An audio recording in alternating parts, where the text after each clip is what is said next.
Taxes, ठीक है, जिससे मिनिमाइज हो जाए डेट वेट लॉस, ठीक है, उसी को हम रामसे मॉडल या रामसी मॉडल ऑफ टैक्सेशन कहते हैं। कैसा टैक्स रेट इस प्रकार कमोडिटी पर लगाया या जिससे डेट वेट लॉस मिनिमाइज हो जाए, रिड्यूस हो जाए, यानी कंज्यूमर सरप्लस और प्रोड्यूसर सरप्लस में जो कमी होती है टैक्स लगने से, उसी को डेट वेट लॉस कहते हैं। इसको डेवलप किया गया था कैम्ब्रिज इकोनॉमिस्ट, एक ग्रेट कैम्ब्रिज इकोनॉमिक्स थे जिनका पूरा नाम था फ्रैंक रामसी, ठीक है। ये कंसर्न नहीं थे रीडिस्ट्रीब्यूशन, यानी फेयर रीडिस्ट्रीब्यूशन से इनको लेना देना कुछ नहीं था, रीडिस्ट्रीब्यूशन के लिए बॉदर नहीं करते माने रखते थे, मतलब समाज में किस तरह का डिस्ट्रीब्यूशन फेयर हो अनफेयर हो जस्ट हो अनजस्ट हो, इनको कोई लेना देना नहीं था। इनका मुख्य जो कंसर्न था डिस्ट्रीब्यूशन से नहीं, बल्कि ये कंसर्न रख रहे थे इफिशियंसी ऑफ टैक्सेशन, इफिशियंसी से इनका लेना देना था कि ताकि इकोनॉमिक्स पूरी इफिशियंसी से चल सके, चाहे इससे इक्वालिटी बढ़े या घटे, इनका ही has nothing to do with them, यही focus only efficiency of economics, पहली चीज। तो इन्होंने एज्यूम किया कि गवर्नमेंट को लमसम टैक्स, जो लमसम टैक्स गवर्नमेंट को इम्पोज नहीं करना चाहिए। इन्होंने सजेस्ट किया कि गवर्नमेंट को लमसम टैक्स इम्पोज ना करके कॉमोडिटी टैक्सेशन, जो आज भी हम लोग, इससे पहले हम लोग वैट देखे हैं, अभी जीएसटी देखे हैं, टैक्सेशन करना चाहिए रेवेन्यू बढ़ाने के लिए। इन्होंने साफ कहा है कि आपको गवर्नमेंट को लमसम टैक्सेस नहीं, एक समान टैक्सेस नहीं लगाना चाहिए, बल्कि गवर्नमेंट को रेवेन्यू बढ़ाने के लिए कमोडिटी पर टैक्सेशन लगाना चाहिए। तो अंडर कुछ सर्टेन कंडीशन है, अगर वो मान लेते हैं according to Ramsey model of taxation, तो रामसी टैक्सेस आर प्रोपोर्शनल, ये लाइन बहुत इंपॉर्टेंट है, रामसी टैक्सेस आर प्रोपोर्शनल, या यूजीसी नेट वगैरह में भी आपको इस तरह क्वेश्चन आ सकते हैं। Ramsey tax is related to direct tax, indirect tax या इनकम टैक्स, कमोडिटी टैक्स, दोनों में कोई नहीं बना सुना के दे सकता है। Proportional to the sum of the reciprocal, ठीक है, उल्टा इनवर्स, ये बोल रहा है Ramsey taxes are proportional to the sum of reciprocal of the elasticity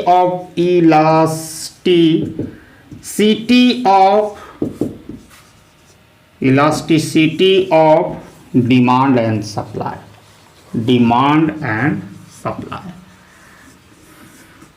ठीक है। इसको सिंबॉलिक रूप से भी हम लोग देखेंगे।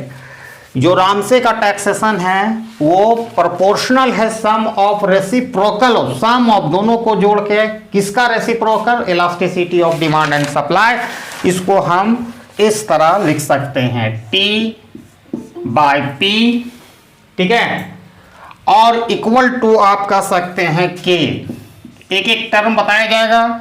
और ये क्या कहा है, it is the sum of the reciprocal of elasticity of demand and supply.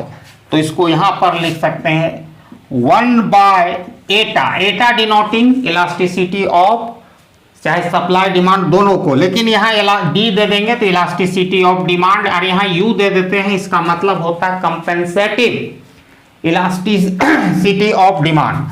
दूसरा 1/eta s यानी इलास्टिसिटी ऑफ सप्लाई। तो यहां क्लियर हो गया, sum of reciprocal of elasticity of demand and supply, ठीक है। तो सारा चीज है। तो सबसे पहले हमारा के आता है, तो के का मतलब क्या होता है उस पर हम बात करेंगे। ये एक प्रकार का प्रोपोर्शनलिटी फैक्टर है, इसको हम लोग कहते हैं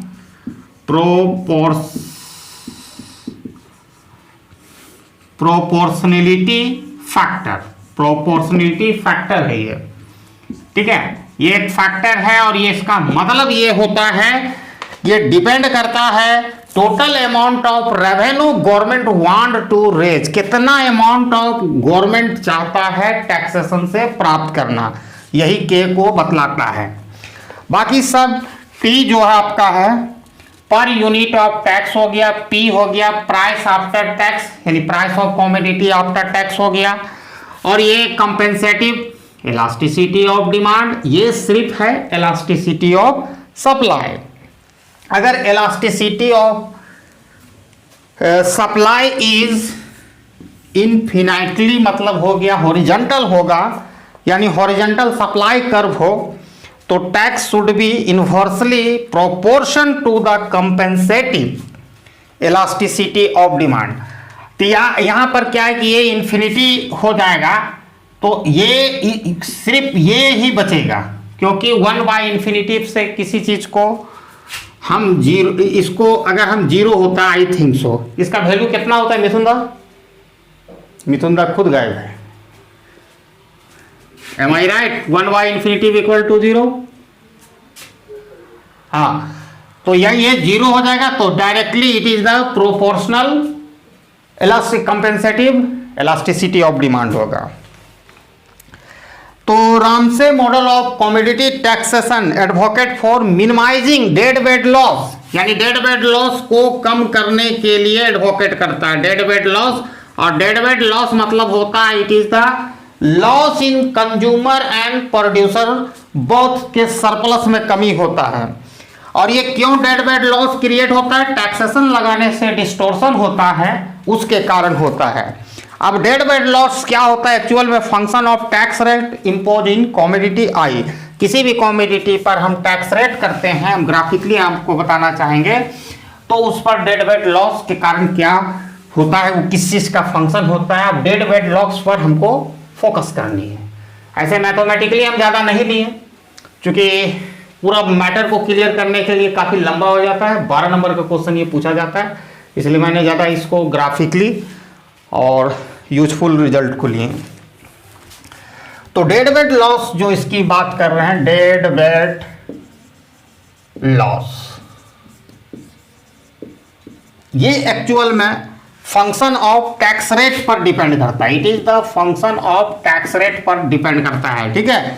अब इसको आप ग्राफिकली देखना चाहोगे तो कुछ इस तरह का फिगर आता है। हॉरिजॉन्टल एक्सिस में आपने टैक्स रेट को मापा और वर्टिकल एक्सिस में ये डेड वेट लॉस को मापा, डेड वेट लॉस, और ये इस तरह जाता है। यानी जैसे जैसे रेट ऑफ टैक्सेशन बढ़ाते जाते हैं वैसे वैसे डेड वेट लॉस बढ़ता जाता है। यानी एक प्रकार का पॉजिटिव रिलेशनशिप आपको सिग्निफाइंग कर रहा है, इंडिकेट कर रहा है। और एक्स्ट्रा डॉलर डेड वेट, अगर हम एक्स्ट्रा डॉलर पाने के लिए टैक्स रेट को बढ़ाते हैं तो एक्स्ट्रा हमारा डेड वेट लॉस बढ़ता है। यानी इससे एक फैक्ट होता है कि डेड वेट लॉस ये जो है dead weight loss increases with the square of taxes. अगर 2 रुपया हम टैक्स रेट बढ़ाते हैं तो 4 रुपया के बराबर हमारा मतलब नुकसान होगा in the term of dead weight loss, ठीक है। उसके बाद आप एक चीज और देखें, रेवेन्यू के साथ भी क्या संबंध है। तो यहाँ पर डेड वेट लॉस मापे हैं वर्टिकली, याद रखिएगा, लेकिन यहाँ पर मैं tax revenue, income coming from the tax से जो आ रहा है, यहाँ पर हमने डेड वेट लॉस नहीं मापा है और नीचे टैक्स रेट मापा है, ठीक है। टैक्स रेट ये ग्राफ को समझने की कोशिश कीजिएगा। तो कुछ इस तरह का होता है, इसको हम लोग कहते हैं रेवेन्यू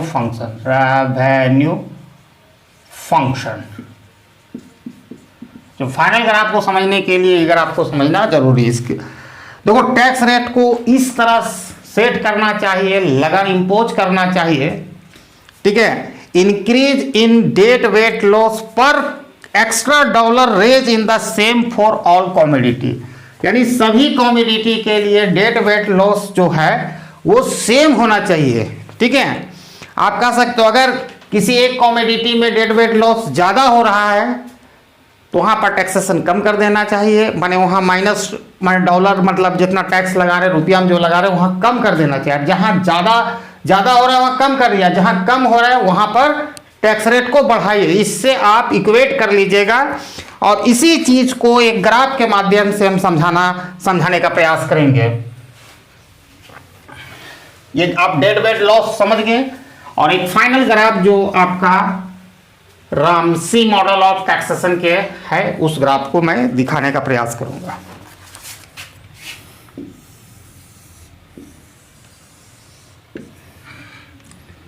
अब यहां पर हमने डेड वेट लॉस मापा, डेड वेट लॉस और marginal tax revenue, marginal tax दोनों एक साथ मापा गया है, ठीक है। टैक्स रेवेन्यू और रेवेन्यू ये ओरिजिन और यहाँ टैक्स रेट जैसा मापा जा रहा था, टैक्स रेट। अब यहाँ सिंपल सा बात है, दो कॉमोडिटी है, एक आई है और एक जे है, ठीक है। ये कॉमोडिटी आई है और ये जे है, दो कॉमोडिटी है और दोनों कॉमोडिटी को आप देखिएगा, कुछ चीज़ें आपको नज़र आ रहा होगा कि किस कॉमोडिटी में डेड वेट लॉस ज़्यादा टैक्स रेट का। ये टी आई जो टैक्स रेट माने tax rate on commodity Y, T J tax rate on commodity J. आप देखिए आपको इस साफ ग्राफ से पता चल रहा होगा कि ये कॉमोडिटी जो आई है उसमें डेड वेट लॉस मतलब ज़्यादा है एज कंपेयर टू कम्युनिटी जी। आप ये मतलब देखिए अगर आप बात बता दीजिए, ये वाला देखिए टैक्स रेट इतना ही दिए तो इतना भागने लगा, इसके बराबर देखिए यहाँ तक टैक्स रेट बढ़ाते हैं तब ये भाग रहा है यहाँ पे, ठीक है। तो आप यहाँ साफ देख सकते हैं कि जो मार्जिनल वो मापे मार्जिनल टैक्स रेवेन्यू पर जो रेज किया जाता है हायर फॉर कॉमोडिटी आई में हायर है, थोड़ा सा रेट करते हैं तो इतना डेड वेट लॉस की बराबर होती है, मार्जिनल रेवेन्यू होती है। और या ये कॉमोडिटी जो वाई में है वो उससे ज्यादा टैक्स लगाते तब उसके बराबर होता है, ठीक है। तो इसी को इक्वेट करना इस तरह मार्जिनल टैक्स रेवेन्यू पर डॉलर को, ताकि दोनों का जो आप कह सकते हैं कि यहाँ करने के लिए क्या होगा, मार्जिनल के टर्म में नहीं कि एब्सोल्यूट अमाउंट के टर्म में, टोटल में इक्वेट करना है marginal dead weight loss per unit dollar of revenue, यानी marginal dead weight loss per unit dollar of revenue rise करना है। We must impose lower tax rate on commodity, इस पर लोअर टैक्स कंपोज मैंने करना है, जैसा कि ग्राफ से हमने टैक्स रेट कम किया क्योंकि इसमें ज्यादा डेड वेट लॉस है, और इस पर ज्यादा करना है जिसमें डेड वेट लॉस कम है। अब देखिए टैक्स रेट हम सिमिलर टैक्स रेट है, मान के चलिए आपने लगाया, ये इधर से हम लेते हैं इतना लॉस हो रहा है, ठीक है। तो टैक्स रेट तो दोनों में डिफरेंट है, आई पर हमने कम लगाया है लेकिन डेड वेट लॉस उतना ही हो रहा है जितना जे में हो रहा है, लेकिन जे में हमने टैक्स रेट ज्यादा लगाया है टीजे के बराबर। जो बेसिक फैक्ट है रामसे मॉडल का, जो बेसिक जो फैक्ट है वो मैं बताने का प्रयास करूंगा। जो तो इसमें है कि commodity with the lower low elasticity of demand and supply has a lower marginal dead weight loss।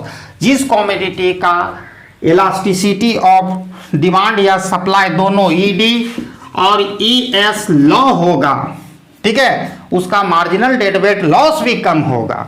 और इसी मतलब जिस कॉमोडिटी का लेस होगा, मतलब लेस देन मतलब कम होगा, ज़्यादा उसमें मतलब का आप कह सकते हैं कौन सी elasticity of demand and supply for any commodity अगर लेस होगा तो उसका मार्जिनल डेड वेट भी लॉस कम होगा।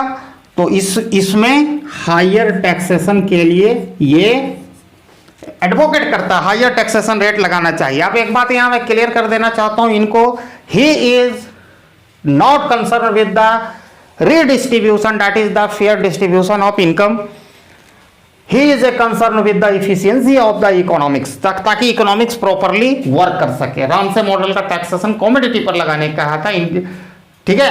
अब यहाँ पर आते हैं, अगर टैक्स रेट टी हो, कारपोरेट में इसका क्या होगा असर, या कारपोरेट में किस तरह रामसे का मॉडल जो फॉर्मूला प्रेजेंट किया गया किस तरह चेंज होगा, उस पर हम बात करते हैं। अगर एक टैक्स रेट टी लगाया जाए ऑन कारपोरेट पर, तो क्या इसका मॉडिफिकेशन होगा फॉर्मूला में रामसी मॉडल को, तो टी बाई पी अपने जगह पर रहेगा, के वही प्रोपोर्शनलिटी फैक्टर है और 1